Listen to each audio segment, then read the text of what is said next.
तो फ्रेंड, आप सभी का आपके अपने यूट्यूब चैनल ब्राइट बुद्धि में आप सभी का स्वागत है। तो हम घटना चक्र पूर्व अवलोकन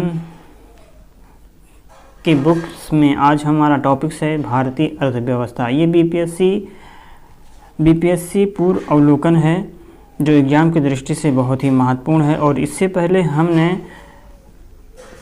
प्राचीन भारत का इतिहास और मध्य भारत का इतिहास और आधुनिक भारत का इतिहास के साथ साथ भारत का भूगोल और विश्व के भूगोल के टॉपिक्स को कंप्लीट कर चुका हूं। अगर आप नहीं देखे हैं तो प्लेलिस्ट में जाकर के शेष अध्याय देख सकते हैं जो कि एग्ज़ाम की दृष्टि से बहुत ही महत्वपूर्ण है।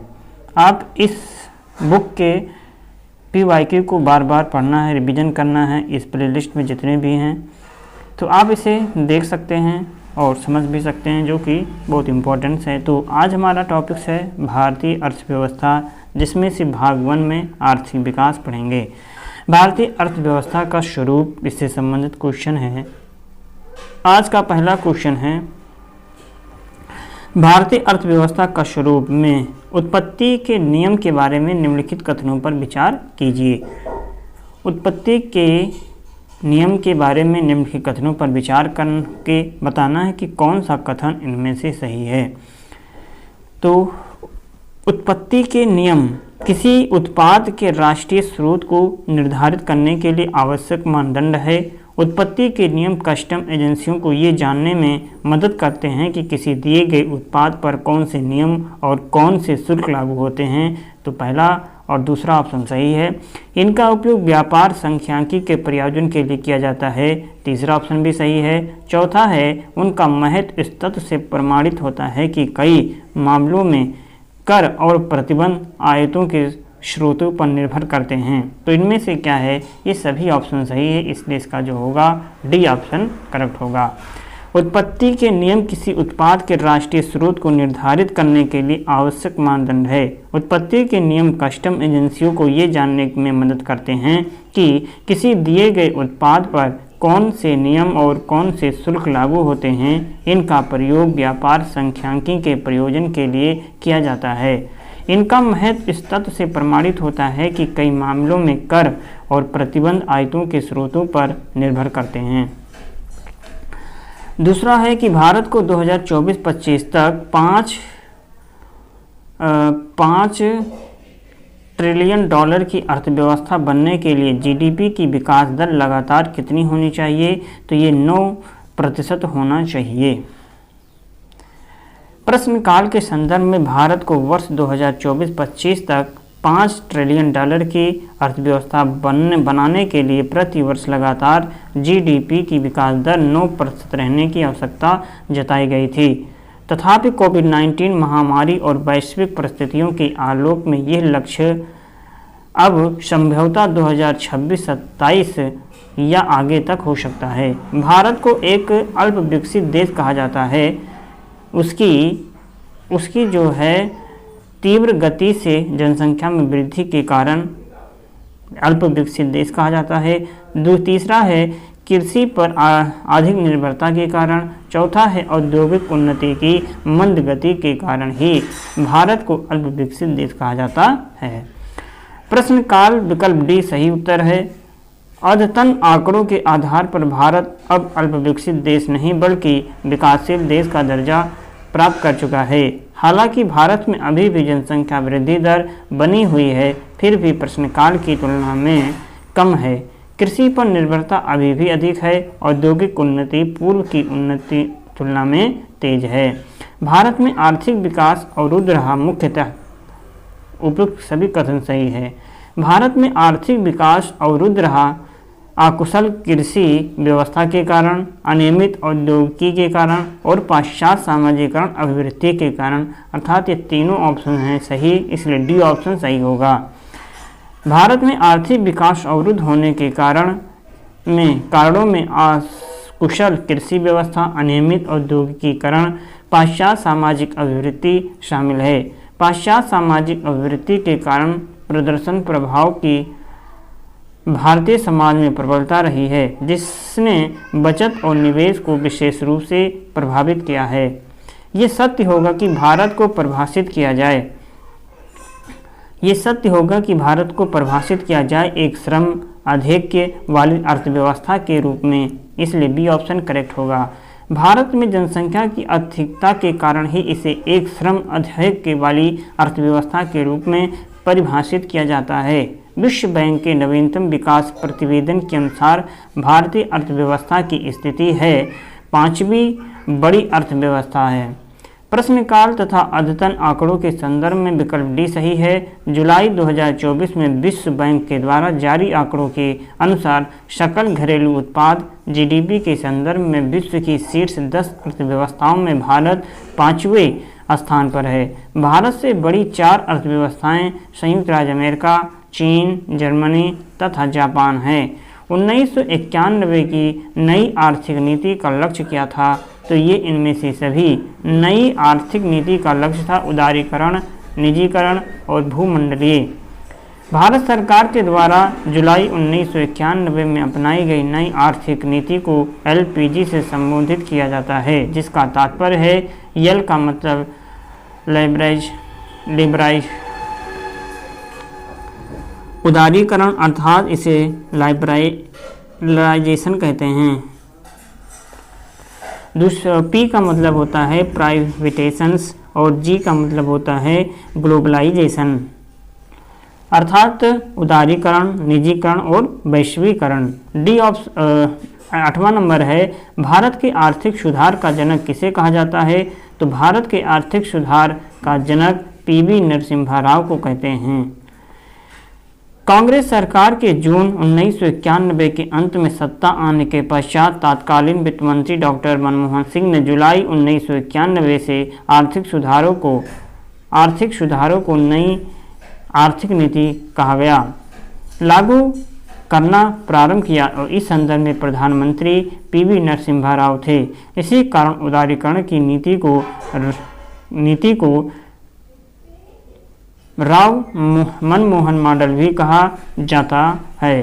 पीवी नरसिम्हा राव को भारत के आर्थिक सुधार का जनक तथा डॉक्टर मनमोहन सिंह को आर्थिक सुधारों का अग्रदूत कहा जाता है। तो अग्रदूत मनमोहन सिंह को कहा जाता है, आर्थिक सुधारों का अग्रदूत मनमोहन सिंह को, और भारत के आर्थिक सुधार का जनक जो है ये पीवी नरसिम्हा राव को कहा जाता है। कौन सा आर्थिक अधिसंरचना में नहीं आता है? कौन सा आर्थिक अधिसंरचना में नहीं आता है? तो शिक्षा एवं स्वास्थ्य जो है ये आर्थिक अधिसंरचना में नहीं आता। अधिसंरचना 2 प्रकार की होती है, पहला है भौतिक अधिसंरचना तथा दूसरा है सामाजिक अधिसंरचना। भौतिक आर्थिक अधिसंरचना के अंतर्गत सड़क, बिजली, ऊर्जा, जल परिवहन, दूरसंचार आदि आते हैं और सामाजिक आर्थिक अधिसंरचना के अंतर्गत स्वास्थ्य, शिक्षा, बीमा, आवास आदि आते हैं, जिनका संबंध मानवीय कौशल के विकास से है। इन्हें आधारभूत संरचना इसीलिए कहा जाता है क्योंकि अर्थव्यवस्था के विकास में इनकी आधारभूत भूमिका होती है, जिसके बिना विकास संभव नहीं होता है। सामाजिक अधिसंरचना में किसे शामिल नहीं किया गया है? तो तार संचार को अर्थात या दूर संचार को सामाजिक अधिसंरचना में शामिल नहीं किया गया। सामाजिक अधिसंरचना में शामिल किया गया है शिक्षा को, स्वास्थ्य को और आवास को शामिल किया गया है। भारतीय अर्थव्यवस्था में संयुक्त क्षेत्र का क्या अभिप्राय है? तो संयुक्त क्षेत्र का अभिप्राय है किसी उद्यम में सरकारी एवं निजी क्षेत्र दोनों ही का सम्मिलित स्वामित्व, अर्थात डी ऑप्शन करेक्ट है। भारत की औद्योगिक नीति 1948 से 1991 तथा अब 1991 में संयुक्त क्षेत्र के तहत किसी उद्योग में सरकारी एवं निजी दोनों क्षेत्रों को वस्तुगत उत्पादन का अधिकार दिया गया, अर्थात कोई भी वस्तु सरकारी एवं निजी दोनों क्षेत्रों में उत्पादित की जा सकती है। अर्थव्यवस्था में संयुक्त क्षेत्र का अर्थ किसी उद्योग में सरकार और निजी क्षेत्र की सम्मिलित भागीदारी से है। सरकारी उपक्रमों को लाभकारी बनाने के लिए उसके कुछ अंश निजी क्षेत्र को दे दिए जाते हैं, जिससे उच्च प्रबंधन एवं तकनीकी प्राप्त होती है। राष्ट्रीय आय। भारत में राष्ट्रीय आय का आंकड़ा निम्नलिखित में से कौन सा कार्यालय या संस्थागत जारी करता है तो उपरोक्त में से कोई नहीं। केंद्रीय सांख्यिकी कार्यालय CSO का गठन मई 1951 में किया गया था, जो भारत की राष्ट्रीय आय की गणना करता था। वर्ष 2019 में CSO तथा NSSO को मिलाकर के राष्ट्रीय सांख्यिकी कार्यालय NSO का गठन किया गया, जो वर्तमान में राष्ट्रीय आय शंकु का आकलन करता है। भारत के राष्ट्रीय आय की गणना किसके द्वारा की जाती है? तो ये इस प्रश्न में ऑप्शन जो होगा ये केंद्रीय सांख्यिकी संगठन के द्वारा किया जाता है। विकल्प बी सही उत्तर था, लेकिन वर्तमान में भारत में राष्ट्रीय आय की गणना राष्ट्रीय सांख्यिकी कार्यालय NSO के द्वारा किया जाता है। NSO को राष्ट्रीय सांख्यिकी कार्यालय कहते हैं, जो कि ऑप्शन में नहीं दिया हुआ है। इसलिए अब वर्तमान समय में राष्ट्रीय सांख्यिकी कार्यालय के द्वारा किया जाता है। भारत की राष्ट्रीय आय का मुख्य स्रोत क्या है? तो भारत की राष्ट्रीय आय का मुख्य स्रोत उद्योग है।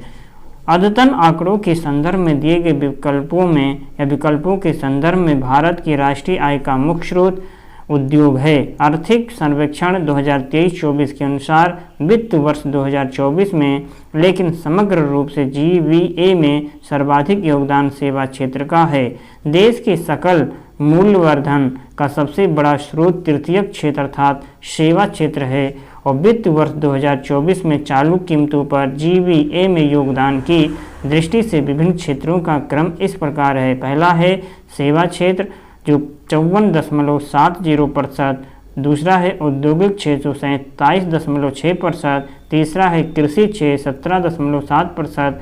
31 मई 2024 को जारी राष्ट्रीय आय के अंतिम अनुमान 2023-24 के अनुसार वर्ष 2023-24 में GVA में प्राथमिक, द्वितीयक एवं तृतीयक क्षेत्र की हिस्सेदारी क्रमशः 19.6%, 25.7% और 54.7% है। भारत की उन्नति संतोषजनक रही। भारत की जो उन्नति है ये संतोषजनक रही, पहला ही ऑप्शन इसका करेक्ट होगा। कुल राष्ट्रीय उत्पाद में बढ़ोतरी के संबंध में, इसलिए पहला ऑप्शन सही है। प्रश्न काल में दिए गए विकल्पों में से किसी भी विकल्प के संबंध में उन्नति संतोषजनक नहीं रही, किंतु विकल्प ए अन्य सभी विकल्पों की अपेक्षा नज़दीकी सही विकल्प था। वर्तमान में यदि कोविड-19 की अवधि 2020-21 तथा 21-22 को छोड़ दिया जाए तो विकल्प ए सर्वोत्तम उत्तर है। प्रथम पंचवर्षीय योजना को छोड़ करके 1974 तक चौथी योजना तक सभी योजनाओं में राष्ट्रीय आय की वास्तविक वृद्धि निर्धारित लक्ष्य की अपेक्षा कम रही। 1980 में वर्तमान तक की अवधि में राष्ट्रीय आय की वृद्धि दर संतोषजनक मानी जा सकती है। भारत के विभिन्न 12 पंचवर्षीय योजनाओं में अब तक की सर्वाधिक वृद्धि दर 11वीं पंचवर्षीय योजना में दर्ज की गई, जिसमें राष्ट्रीय आय की औसत वार्षिक वृद्धि दर 8.5% थी। भारत में राष्ट्रीय आय की गणना में एक समस्या है असंगठित क्षेत्र।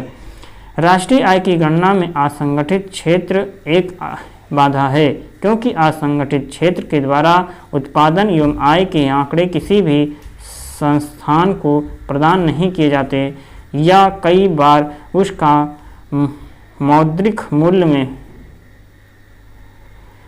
मापन ही नहीं किया जाता। इससे राष्ट्रीय आय की गणना में आंकड़ों की कमी के कारण असंगठित क्षेत्र के योगदान का आकलन करने में कठिनाई आती है। भारत में राष्ट्रीय आय समकों का आकलन किसके द्वारा किया जाता है?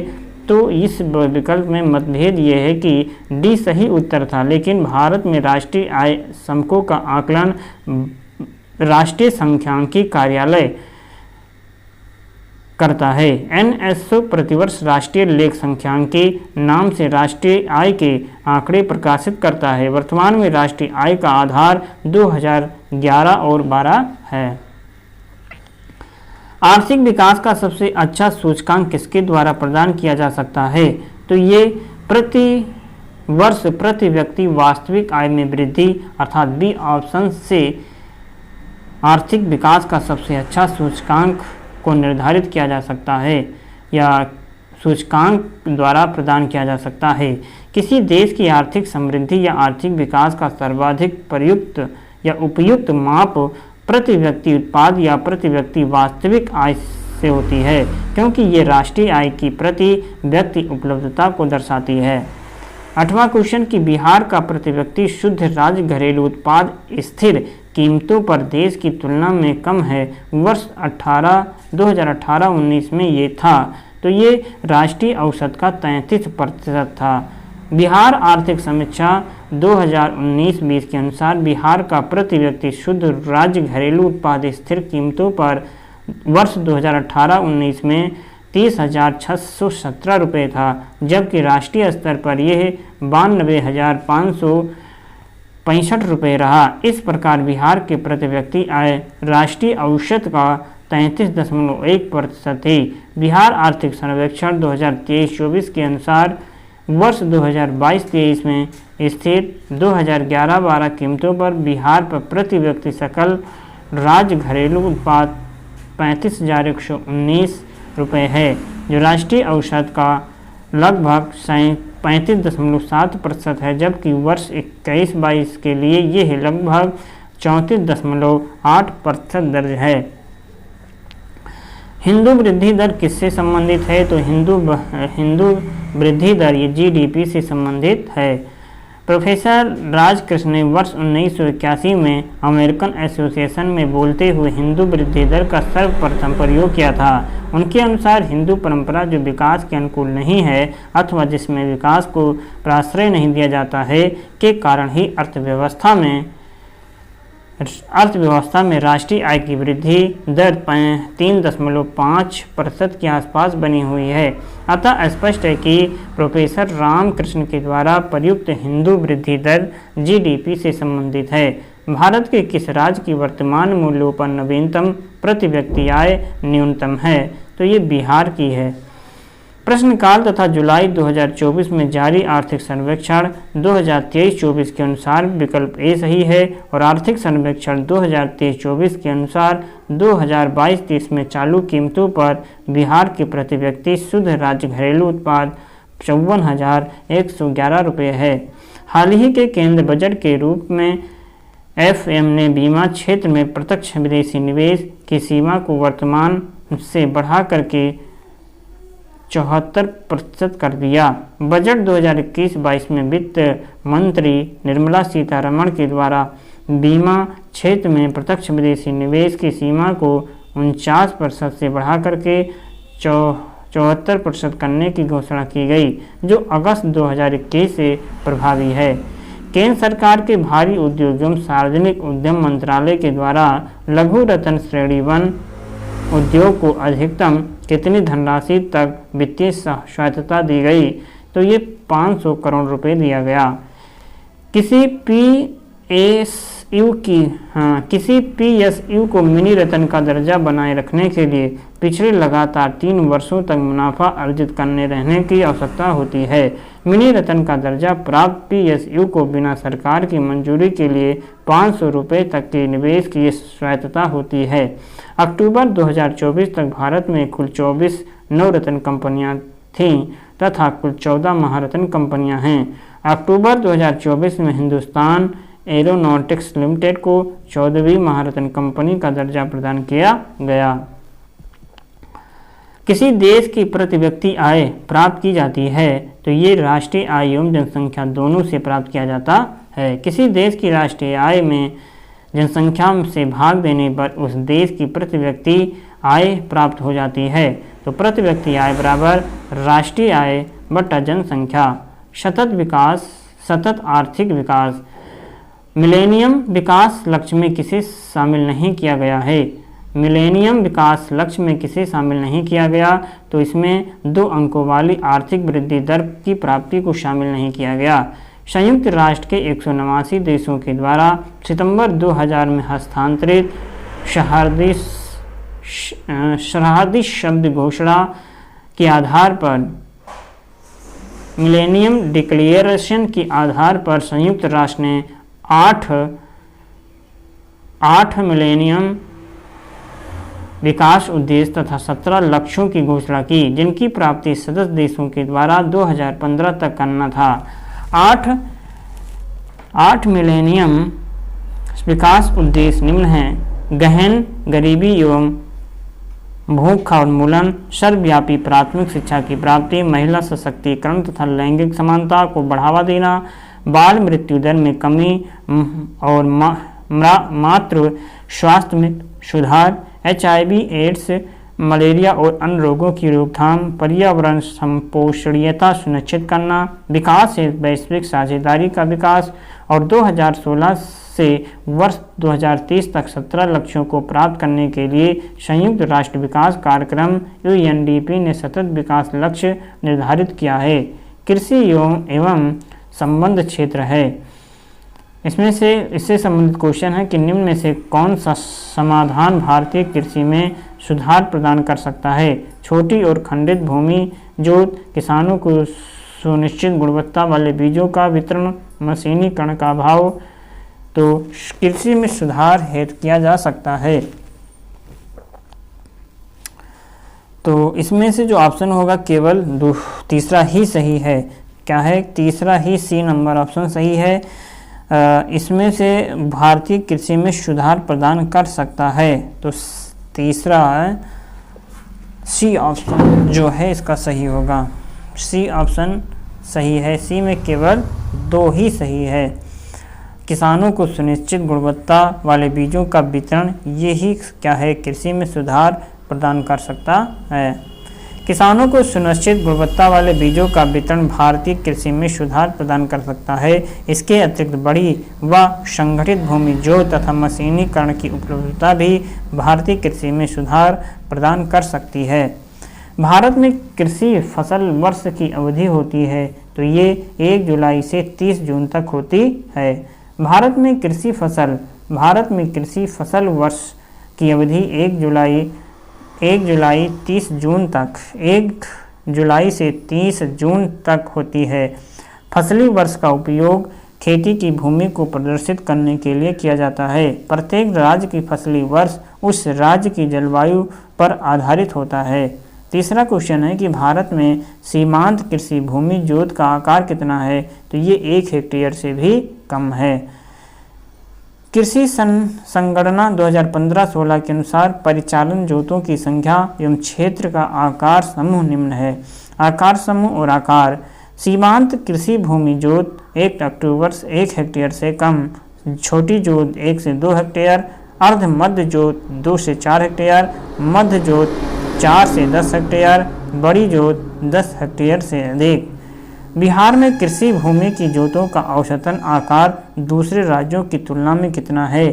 तो दूसरों राज्यों की तुलना में न्यूनतम से द्वितीय है। बिहार में कृषि भूमि की जोतों का औसतन आकार दूसरे राज्यों की तुलना में न्यूनतम से द्वितीय है। यहाँ कृषि भूमि की जोतों का औसतन आकार 0.39 हेक्टेयर है, जो दूसरे राज्यों की तुलना में न्यूनतम से द्वितीय केरल के बाद है। भारत में न्यूनतम समर्थन मूल्य का निर्धारण कौन करता है? तो ये करता है कृषि लागत एवं मूल्य आयोग के द्वारा किया जाता है। कृषिगत उपजों की कीमतों पर सरकार को सलाह देने के उद्देश्य से वर्ष 1965 में कृषि मूल्य आयोग की स्थापना की गई थी। वर्ष 1985 में कृषि मूल्य आयोग का नाम बदलकर कृषि लागत और मूल्य आयोग कर दिया गया। इसका मुख्यालय नई दिल्ली में है। इस संस्था के द्वारा 22 फसलों के लिए न्यूनतम सामर्थ्य मूल्य तथा गन्ने के उचित एवं लाभकारी मूल्य हेतु सिफारिश की जाती है, लेकिन इसका निर्धारण सरकार के द्वारा किया जाता है। इस प्रश्न का उत्तर विकल्प ई होना चाहिए, किंतु बिहार लोक सेवा आयोग के द्वारा इसका उत्तर जो है पहला माना है। निम्नलिखित राज्यों पर विचार करके बताना है और विचार करना है कि भारत में चावल उत्पादक राज्यों के रूप में उपयुक्त के सही आरोही क्रम को लिखना है। आरोही क्रम में लिखना है, घटते से बढ़ते क्रम में लिखना है। तो इसमें से कोई नहीं ऑप्शन सही होगा। अर्थात देखा जाए तो आर्थिक सर्वेक्षण 2023-24 के अनुसार 2023-24 में चावल उत्पादक शीर्ष 3 राज्य थे: तेलंगाना, उत्तर प्रदेश तथा पश्चिमी बंगाल। जो कि ऑप्शन में नहीं है। भारत के किस राज्य में कपास का औसतन उत्पादन सर्वाधिक होता है? तो उपरोक्त में से कोई नहीं। प्रश्नकाल तथा वर्ष 23-24 के अनुसार भी विकल्प ई सही उत्तर है। भारत सरकार के द्वारा आंकड़ों के अनुसार 23-24 में कपास की औसतन उत्पादकता सर्वाधिक राजस्थान में है, उसके बाद गुजरात में, फिर उड़ीसा का स्थान है, अर्थात सर्वाधिक उत्पादकता वाला राज्य जो है आंध्र प्रदेश में है। विकल्प में जो है अगर निम्नलिखित में बात होगी तो आंध्र प्रदेश में। निम्न में से कौन सा एक 20वीं शताब्दी के 60वें दशक के अंतिम दौर की हरित क्रांति की प्रकृति का सबसे उचित वर्णन करता है? तो सबसे उचित वर्णन बीज उर्वरक जल तकनीकी करता है। 20वीं शताब्दी के 60वें दशक के अंतिम दौर की हरित क्रांति की प्रकृति का सबसे उचित वर्णन इस प्रकार है। उच्च पैदावार किस्म की बीजों, उर्वरक, सिंचाई हेतु पानी, कृषि मशीनरी, कीटनाशकों का प्रयोग, किसानों के कृषि ज्ञान आदि ने कृषि के क्षेत्र में उल्लेखनीय परिवर्तन लाया, जिसे तकनीकी रूप से हरित क्रांति या कृषि क्रांति के रूप में जाना जाता है। भारत के सकल घरेलू उत्पाद में कृषि एवं उससे संबंधित प्रक्षेत्र का अंश कितना है? तो इसमें से विकल्प जो है कोई नहीं दिया है, अर्थात इसमें प्रश्न विकल्प में डी सही उत्तर था। लेकिन आर्थिक समीक्षा 2023-24 के अनुसार वित्त 2024 में सकल मूल्य वृद्धि में कृषि की भागीदारी चालू मूल्यों पर लगभग 17.7% है, जो कि ऑप्शन में नहीं है। निम्नलिखित में से कौन सा एक राष्ट्रीय खाद्य सुरक्षा मिशन में शामिल नहीं है? तो इनमें से कोई नहीं। तो राष्ट्रीय खाद्य सुरक्षा मिशन, जिसका प्रारंभ 2007-08 रबी सीजन से हुआ था, कि केंद्र प्रायोजित योजना है, जिसे 2011-12 तक गेहूं, चावल और दलहन का क्रमशः 10, 8 और 2 मिलियन टन अतिरिक्त उत्पादन, कुल मिलियन टन खाद का अतिरिक्त प्राप्त करने के लक्ष्य के साथ प्रारंभ किया गया था। वर्तमान स्थिति आच्छादित फसलें चावल, गेहूं, दलहन, मोटे अनाज, वाणिज्यिक फसलों बरहमी योजना के अंतर्गत तक 10 मिलियन टन चावल, 8 मिलियन टन गेहूं, 4 मिलियन टन दलहन, 3 मिलियन टन मोटे अनाज समेत कुल 25 मिलियन टन अतिरिक्त खाद्यान्न उत्पादन का लक्ष्य था। विगत अनुभव एवं प्रदर्शनों के आधार पर इस कार्यक्रम की अवधि को वर्ष 2019-20 तक बढ़ाते हुए 13 मिलियन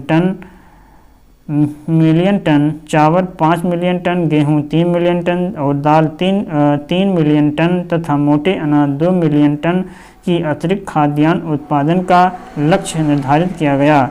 वर्तमान में NFSM के तहत ऑयल सीड एवं ऑयल पाम को भी शामिल कर लिया गया है। भारत में खाद्य प्रबंधन का निम्न में से कौन सा एक उद्देश्य नहीं है?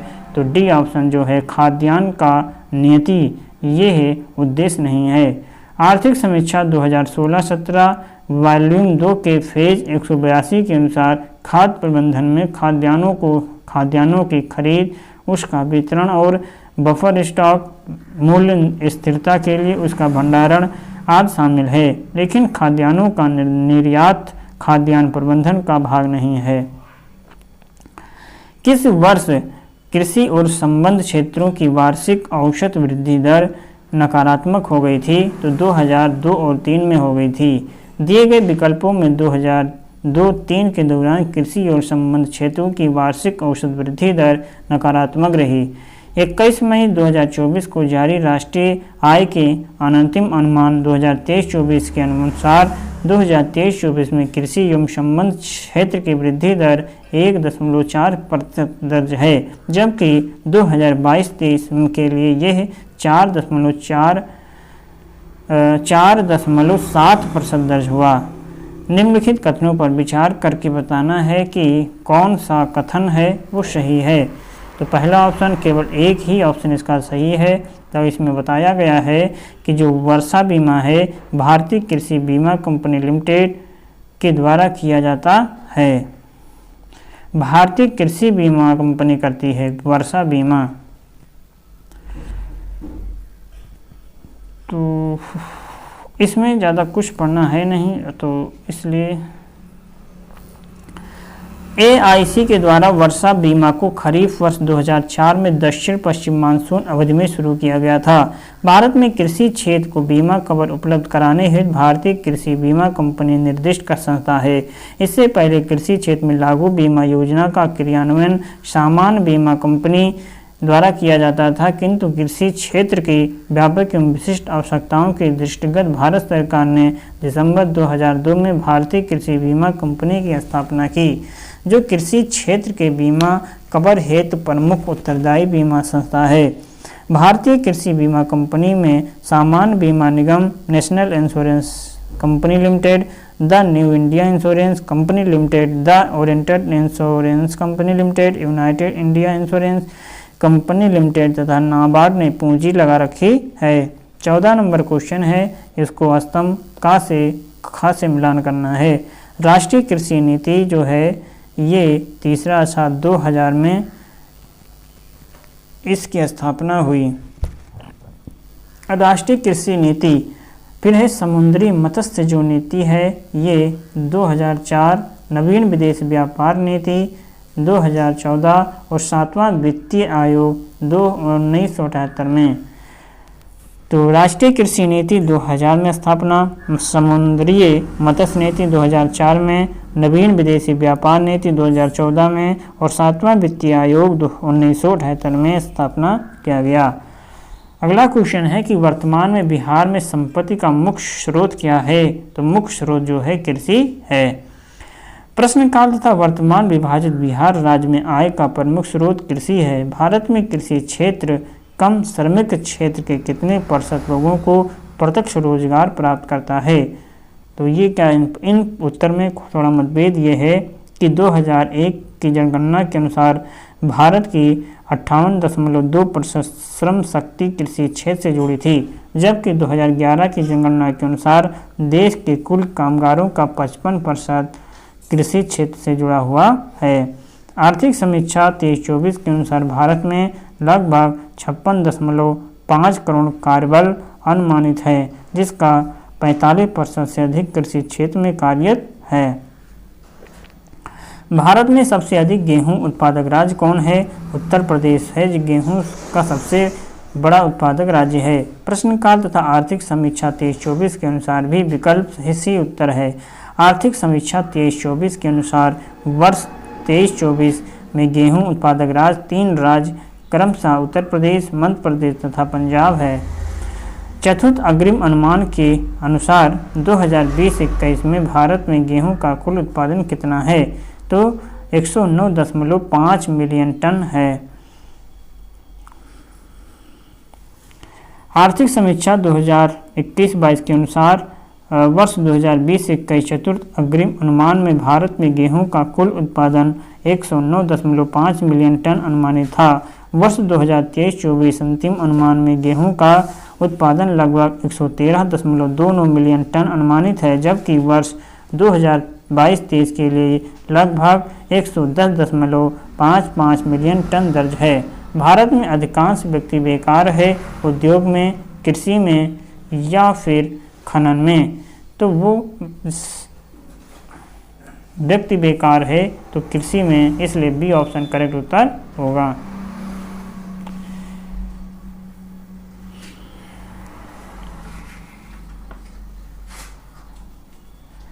भारतीय कृषि की विशिष्ट विशेषता यह है कि इस क्षेत्र में आवश्यकता से अधिक श्रम नियोजित हैं। वस्तुतः छिपी बेरोजगारी अथवा प्रच्छन्न बेरोजगारी भारतीय कृषि क्षेत्र की विशेषता है। इस क्षेत्र में कुछ समय तक तो लोग बेरोजगार में लगे रहते हैं, लेकिन अधिकांश समय में वे बेकार हो जाते या बेरोजगार हो जाते हैं। भारत में भूमि सुधार के क्षेत्र में शामिल नहीं है, तो किसानों को मकान ऋण ये शामिल नहीं है। स्वतंत्रता उपरांत भूमि सुधार के उद्देश्य को पूरा करने के लिए निम्न कदम उठाए गए थे: मध्यस्थों अथवा बिचौलियों की समाप्ति, काश्तकारी सुधार के अंतर्गत लगान का नियमन, काश्त अधिकार की सुरक्षा, काश्तकारों को भूमि पर मालिकाना हक प्रदान करने जैसे कदम उठाए जाएं। कृषि का पुनर्गठन, इसके तहत भूमि का पुनर्वितरण, भूजोतों का एकत्रीकरण अथवा जोतों की चकबंदी तथा सहकारी खेती शामिल है। हरित क्रांति की सफलता निम्नलिखित की उपलब्धता पर निर्भर करती है। तो बीजों की उच्च पैदावार किस्म पर निर्भर करती है।